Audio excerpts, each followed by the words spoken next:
Let's get some insight from our great Penn State site, Lions247. He's Tyler Donohue, covers Penn State for Lions247 with our great crew over there, Daniel Gallen, Mark Brennan, one of the best people in the business. So what's up, Tyler? We got a big game in Happy Valley. Look at this.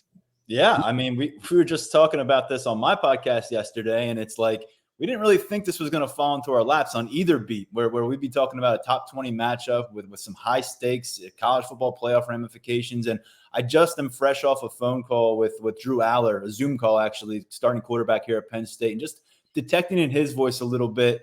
There's a buzz around Happy Valley right now, and I have no doubt there's a buzz in your neck of the woods as well.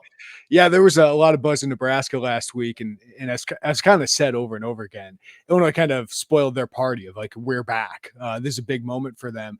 I don't think Penn State thought that this would be much of a test. It'd be like more of a step to, getting to their college football playoff berth. And I kind of want to start there, Tyler, because Penn State obviously has been a great program. They win 10 games more often than not.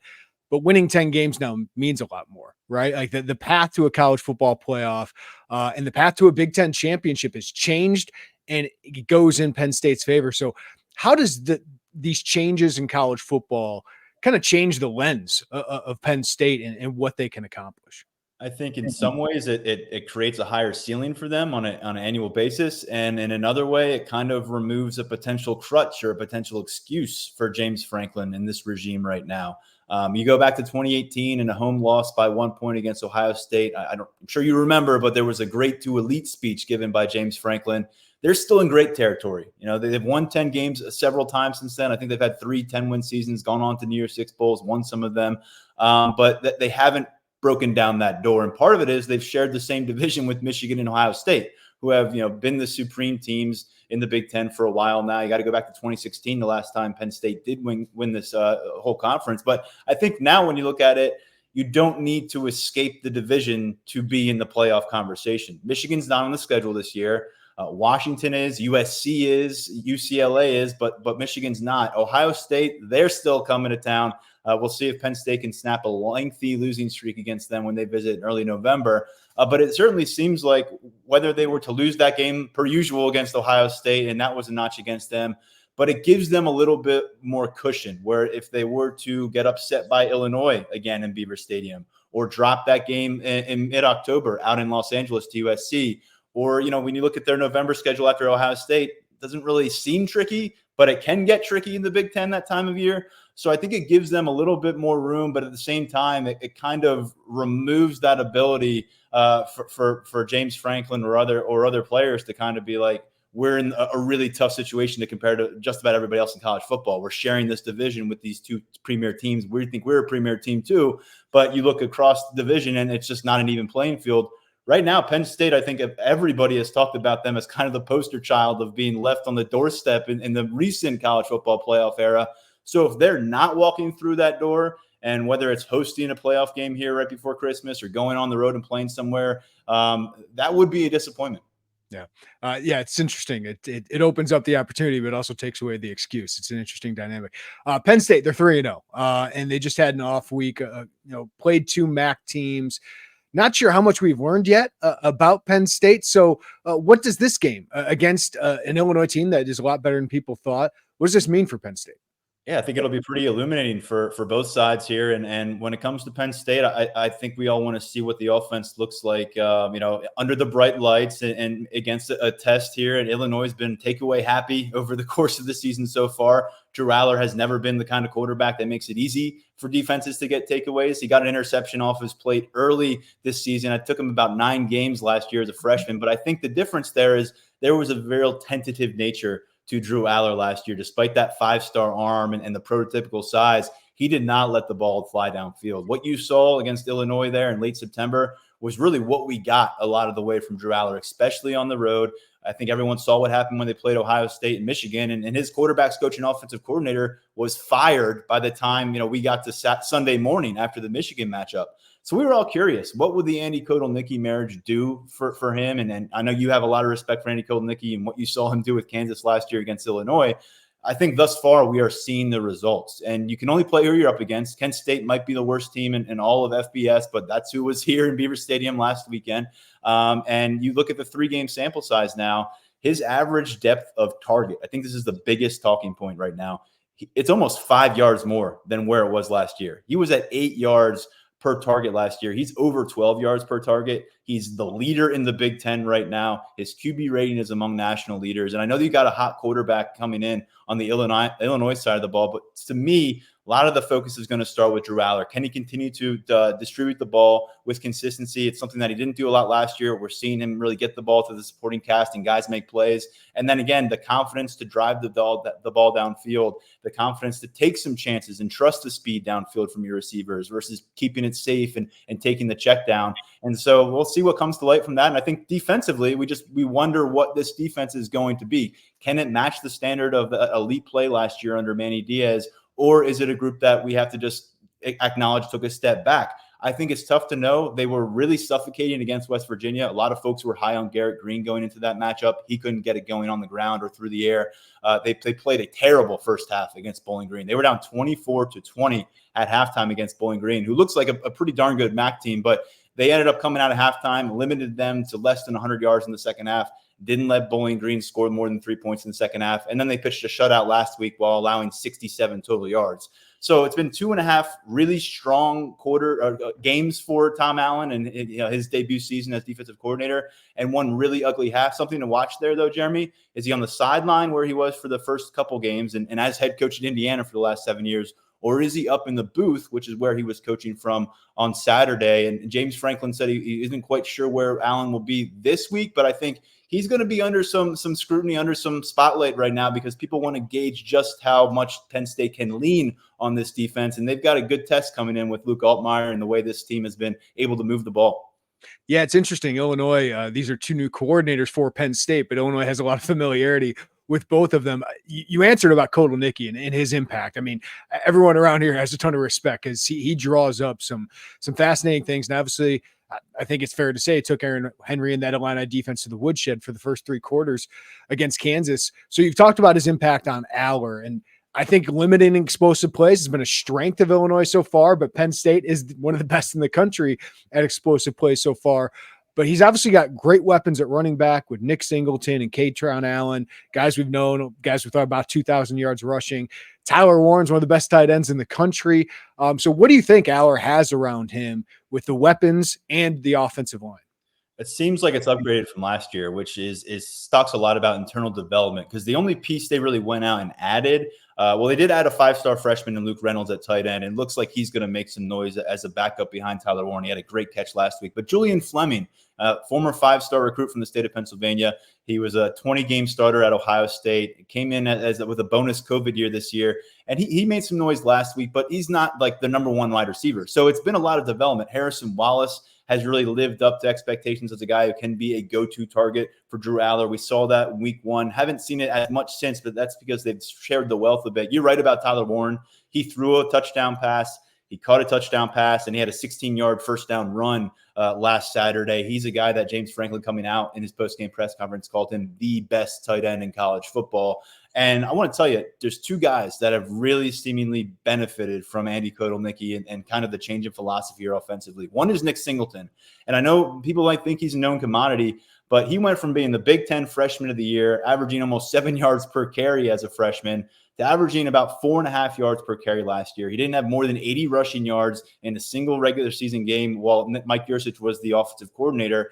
Lo and behold, here he is averaging almost 9 yards per carry now as a junior. He's also making an impact as a receiver. We've seen both running backs, him and Katron Allen, do damage as a receiver. They've got 3 total touchdowns through the air. But I think that's been fascinating to see Nick Singleton kind of get back to the guy that we were familiar with as a freshman. And then Omari Evans, probably not a name that's on a lot of people's radar quite yet, but he's coming off a 4-catch, 116-yard effort against Kent State.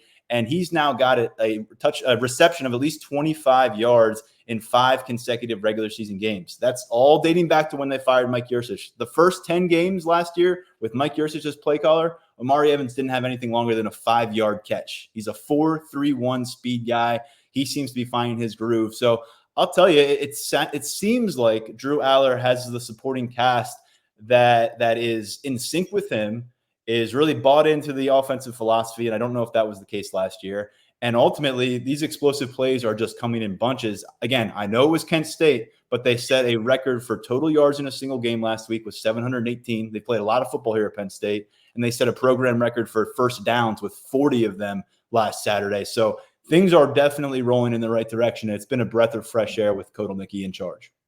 Illinois had mixed bag of success against Tom Allen. They moved the ball 2 years ago against Indiana, but had a bunch of turnovers in a loss at Indiana. Then they won 6 straight games, excuse me. Now, last year, they scored 48 points against Tom Allen's defense. Of course, he has way more talent at Penn State. And it starts with Abdul Carter, who I thought was the best player in the field last year in Penn State, Illinois.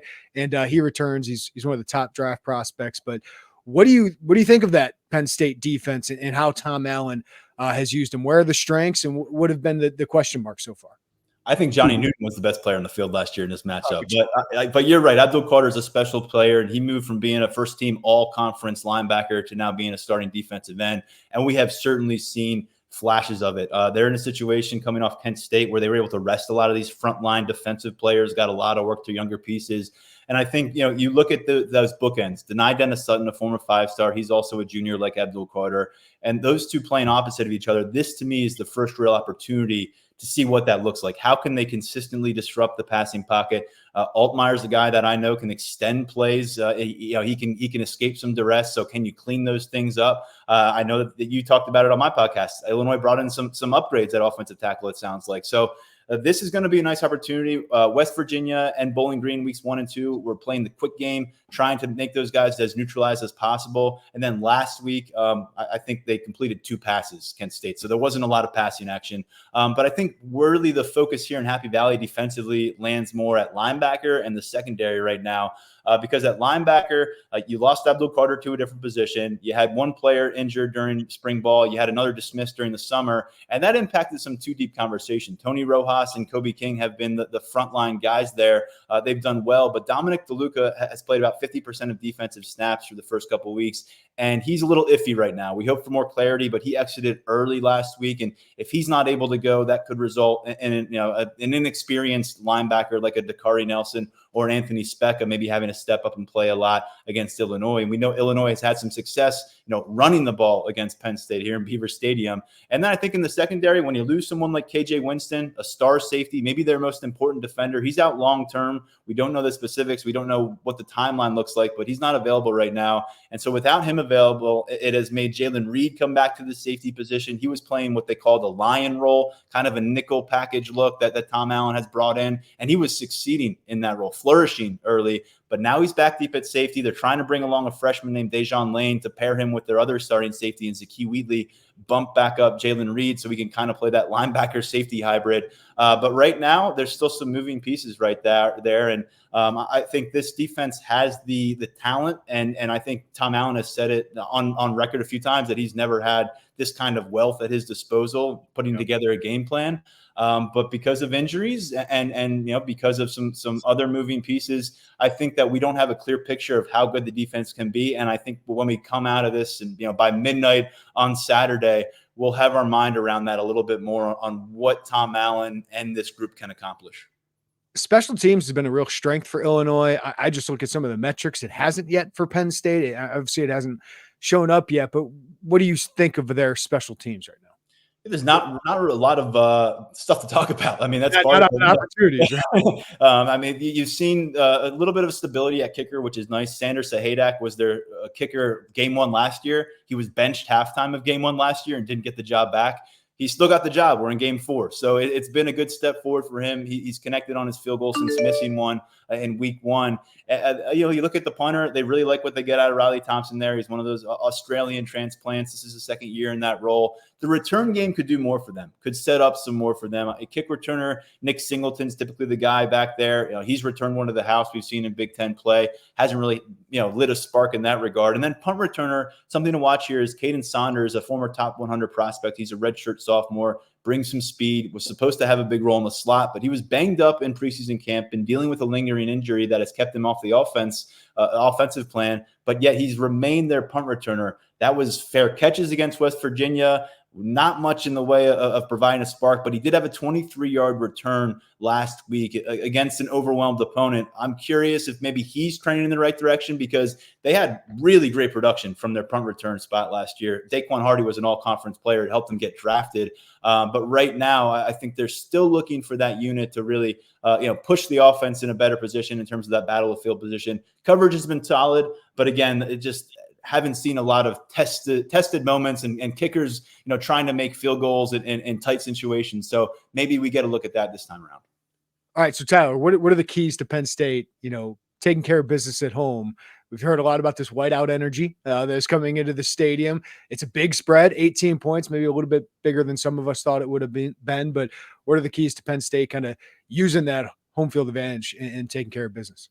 Yeah, I think offensive balance is going to be key. It's something that they lacked last year. They couldn't establish the run game really on the road against Illinois. And then I think Drew Allar was kind of hung out to dry. Didn't look so good in that moment. Right now, if you can get Nick Singleton and Katron Allen rolling early and force Illinois to respect the run, I just think they have the weapons downfield, and Drew Allar is playing with the kind of confidence and vision where he will find and exploit those opportunities in space. So I think that's really the key, balance offensively. And then defensively, I think, can you disrupt Luke Altmaier? Because right now he's got a good thing going. Can you early and often, get in his line of sight? Doesn't always need to be knocking him to the ground or getting a sack in the stat sheet, but can you make sure that he's feeling it over and over and over in that pass pocket? And I think that's something that we just don't know yet because of how the matchups have gone. And I think Penn State has the ability to trigger some serious pass rush abilities, but I think this is going to be, again, illuminating, because if they can't, I expect Illinois and Altmaier to be able to put up some points here and keep this one really close down to the wire. But if we see Abdul Carter denied on a sudden, maybe Zane Durant from the defensive tackle position, a guy like Tony Rojas from the linebacker spot, getting in the face of Altmaier, disrupting him, knocking him off his rhythm, then that could be the kind of edge that Penn State can build a bit of a gap over the course of the game and go and close this one out a little more comfortably. What do you make of James Franklin asking for that whiteout energy? Is he going to say, hey, Bielema says whatever the hell that is. But like that, I think that's a sign of respect to Illinois. I think that's what he's trying to parlay to this fan base, right? Yeah, a month ago, if they had announced the whiteout game is going to be Illinois, people would have poo-pooed it and said, "Oh, come on, this isn't going to be a heavyweight matchup." And it ended up being Washington, which you don't expect Washington to come in here with a great record. People want it to be Ohio State, but that's going to be a noon kickoff because of how the TV broadcast rights go. So I think it's really starting to seem like there's going to be a whiteout Saturday, if I'm being honest with you, more than whiteout energy. I just spoke with team captain and Nick Dawkins, who's a starting center for this team, and he tweeted on Monday, "Wear white." That was his tweet. And I'm like, okay, that's not beating around the bush. What do you have to tell us? He was kind of tongue-in-cheek with it. He's like, it was just a suggestion. If your blue shirts are dirty and, you can't find your gray hoodie, maybe check the drawer of your closet for something white, just a suggestion. I think we're going to have quite a turnout here. And from what I know about whiteout matchups, even when they're planned months in advance, there's a true palpable difference in just what the stadium feels like come kickoff. And I think I'm curious to see what an organic one might look like. I know that was how it originally started, but it seems like we got something bubbling up here. And I think there's no doubt about it. James Franklin has a ton of respect. Number one, for Brett Bielema. Generally speaking, they have a history off the field together from some of these coaching clinics and coaching events. But number two, he's been punched in the mouth by Illinois before. One of his worst losses here as a Penn State coach was that defeat in 2021. It was an embarrassing loss. And last year, although the final score didn't reflect it, I felt like that was a bit of tough sledding for Penn State over the course of 4 quarters. So I think it's imperative for James Franklin to go out and deliver a statement, because he knows people are putting the microscope on him, the poster boy for 10-2 and not getting the playoffs. And I think this will be an early chance with a struggling UCLA squad coming to town next week for a noon kickoff to really make a statement to begin Big Ten play. And I don't know if Penn State thought they could make a statement against Illinois, but it's very much there for the taking, and vice versa. I know that if Illinois wins this game, it's going to turn the Big Ten on its head a little bit. Yeah. Tyler Donohue, Lions247. Check out all their great work at 247 Sports. Just check the Penn Site. Tyler, thanks for the insight as always. We'll see you out there on Saturday night. See you soon.